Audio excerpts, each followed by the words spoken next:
That'll go into their account. All right. All right, so it is 5:02, January 28th, 2021, and we'll call our special called meeting of the Kyle Housing Authority to order. Frank, do you want to take roll? Yes, sir.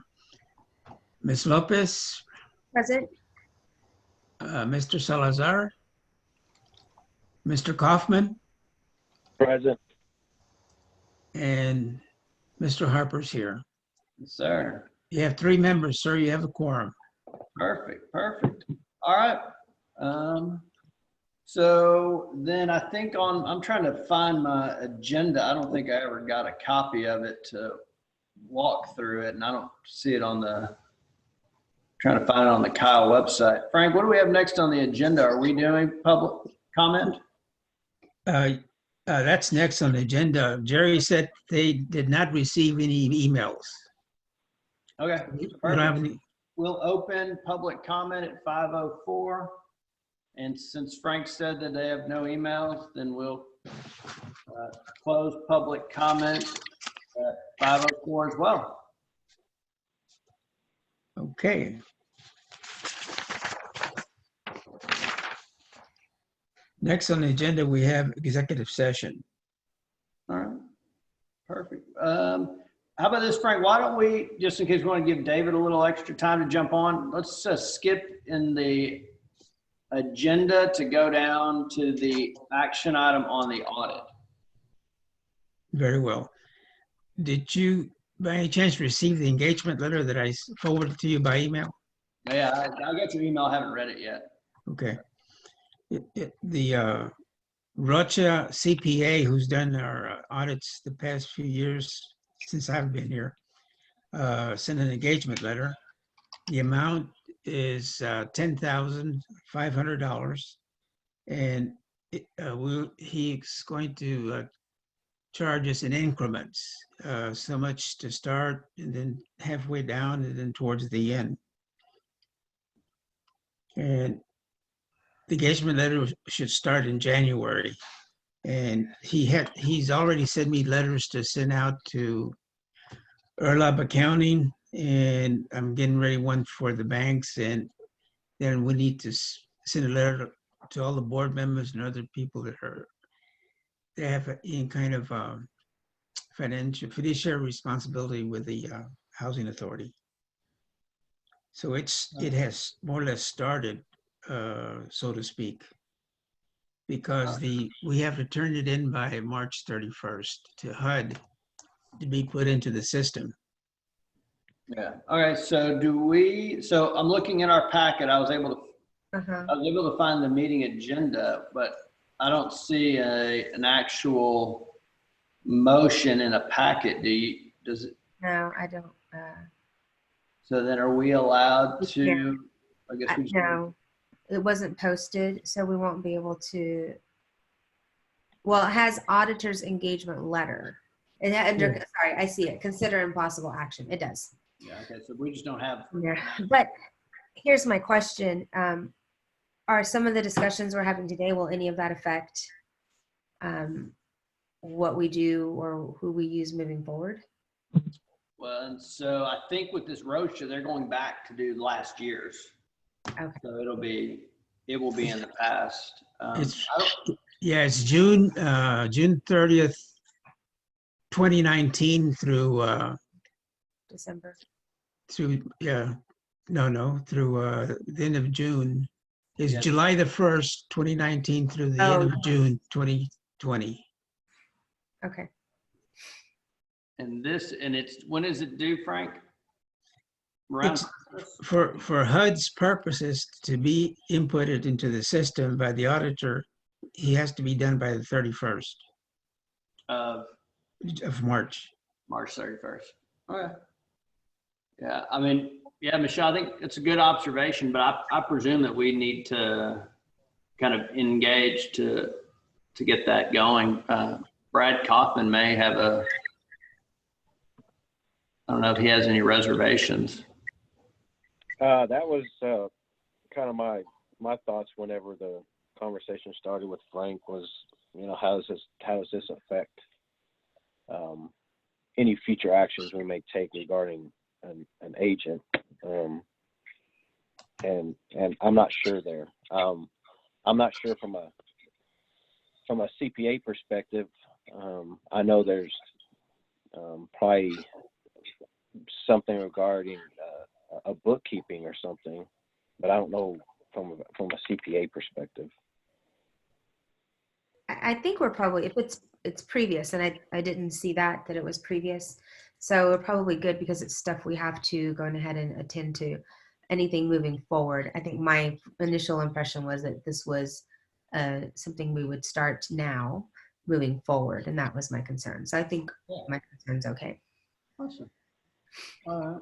Well, do we have a motion to, and I think it's, basically to, engage Rosha to do the audit or the audit engagement for this last fiscal year for the housing authority.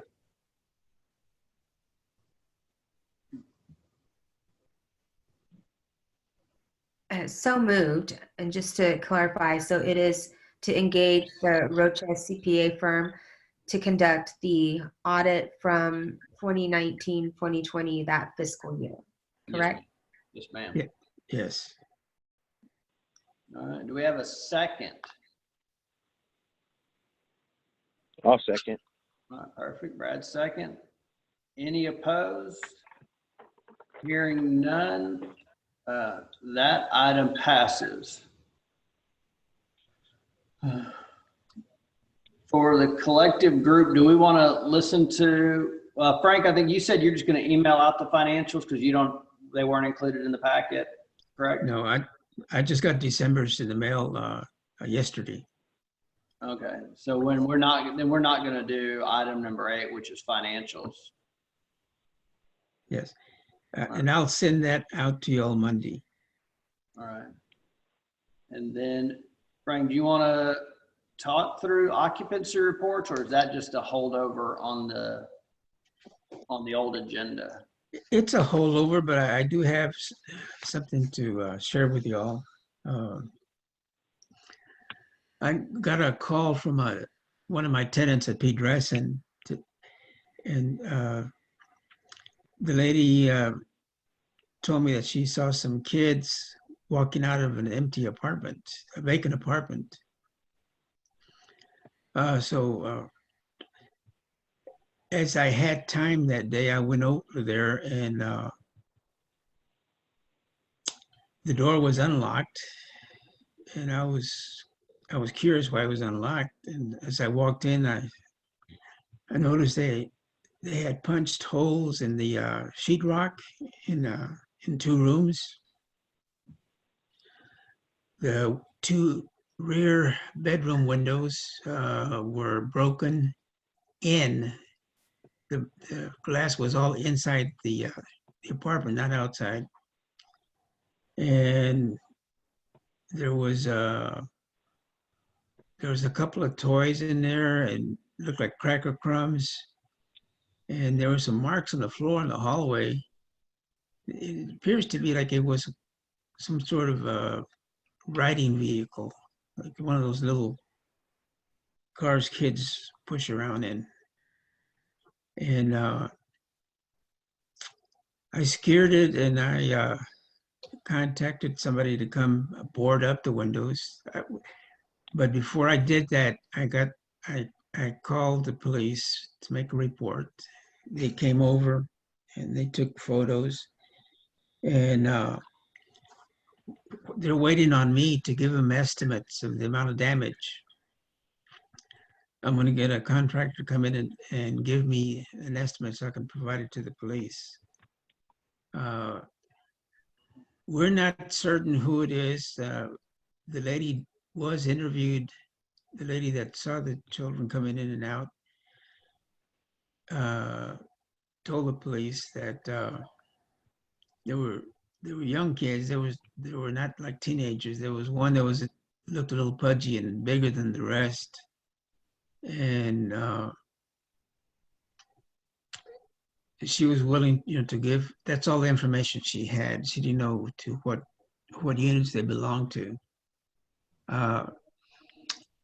When David, one of my contract people to come in to do odds and ends here at the authority, I had him go look at all the vacant units to inspect them. And unit 145, which is three duplexes down, had one window broken the same way.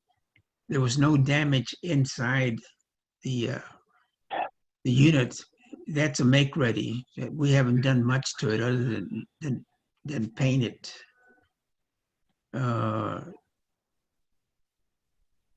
And I keep getting vandalized over there, and I don't know what point to stop all this. I'm going to see if I can get the lady that did see this, if she can, we can see, she and I can pinpoint who any of the kids that she can recognize and try and see who the parents are. The police said that if I wanted to file charges that, he couldn't do anything because they were kids, but the parents could be responsible. And I told him I was concerned that, one, I needed to see if the insurance would cover any of the damages, one. And number two is that the parents need to know what their kids are doing. And he said, the policeman said that there's not much more that they could do other than go and visit with the parents. So that's where we stand there. I keep getting, seems one problem after another with the units over there by the church.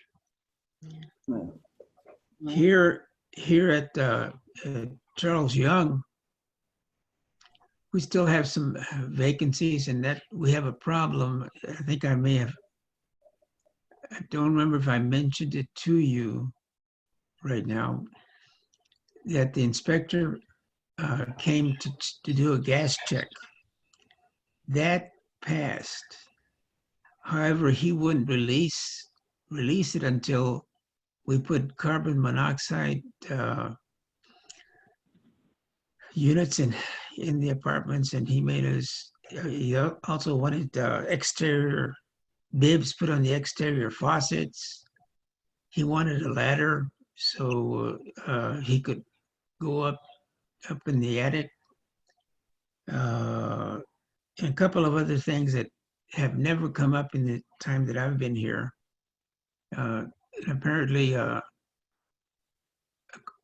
talking to Brad Prack, he said that it was part of the code to have carbon monoxide units in the units. I was not aware of that. So I need to get these units fixed up with those monoxides and see what else the inspector wants to, when he wants to come out to get him a ladder so he can go up in the attic. And these duplex units, they only have one entrance into the whole duplex.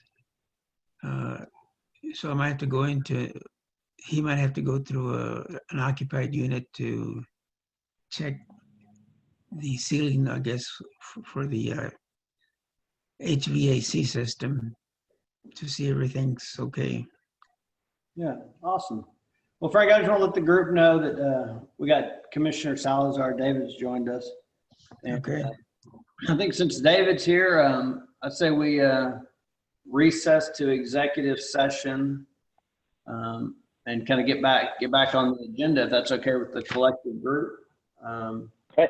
Daniel, before we do that, could I ask Frank a question? Yeah, please do.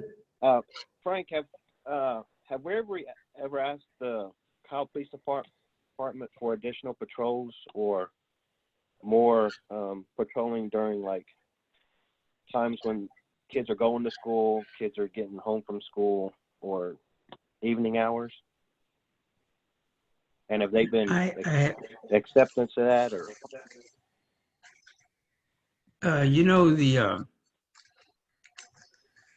I have asked him. I asked him, and they said to try and patrol it at night when they could, and and they said during the day that they'd try and drive by, and just when he came out to see me, I met him out there. He just did everything he needed to. He got a call, and so he had to leave. And then we had a conversation on the phone later on to discuss it, what could be done. They're very busy themselves. Okay.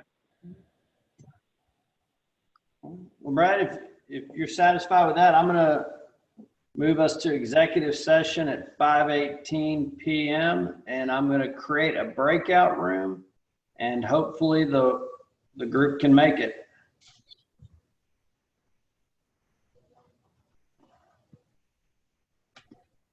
Do we need to call in a different number or anything, or? It's supposed to drag on over. So Okay. As soon as you open it up, it should push everything. Gotcha. what?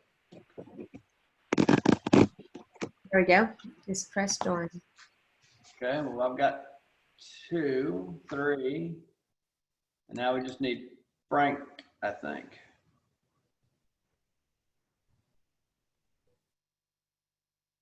All right.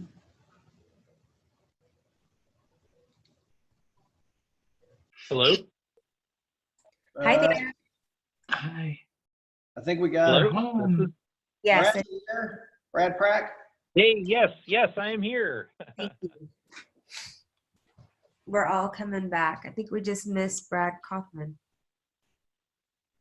Yeah, and I've not done it on my phone, so I don't know how that really works. Did you closed the breakout rooms, right? Yeah, I closed it. It should push him back in. Then you shouldn't have to do anything. But maybe not. Yeah, it only shows. I wonder if it dropped him off. Yeah, I don't know about those Brads. They're always flaky on joining meetings. They're the worst.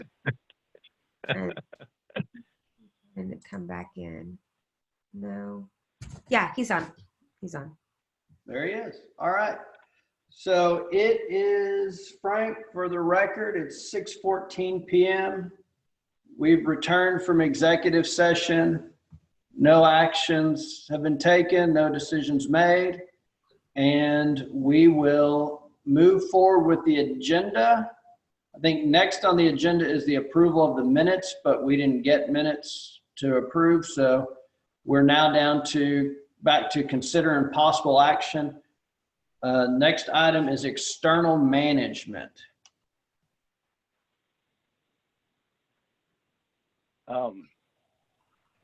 Mr. Harper, I've got a motion for that action item. Yes, sir. I'd like to make a motion to accept and approve Prac Management's proposal as a vendor of choice to continue engaging with HUD USDA and the Kyle Housing Authority Board to finalize an agreement to have Prac Management acting as the agent on site of the properties by March 1st, 2021. All right. Do we have a second or any discussion? Second. All right, so we have a second by Ms. Lopez. Any opposition or any comment? Hearing none, the motion passes. Oh, wait, we need to vote. What? I thought we were doing opposition. Okay. What? Oh, we can vote. However you want to do it. So. Just so we can do. All those in favor? Okay. All those in favor say aye. Aye. Aye. All right. So we have a unanimous aye. All right. Great. All right. So, and I think with that, we've covered all of the agenda that we have the ability to cover. And unless there's any additional business, we can adjourn our special called meeting. And Frank, for the record, it is 6:17 p.m. So appreciate everyone's time, and I'm sure we'll be back shortly. So Thank you, Thank everybody. Thank you. thank Thank you for everything. Thanks, Michelle, for getting me on there. Oh, you're welcome. Glad you were here. Thanks. All right, then. I guess we'll see y'all next time. Thank y'all. Take Good care. night. Bye-bye. Bye-bye. Bye.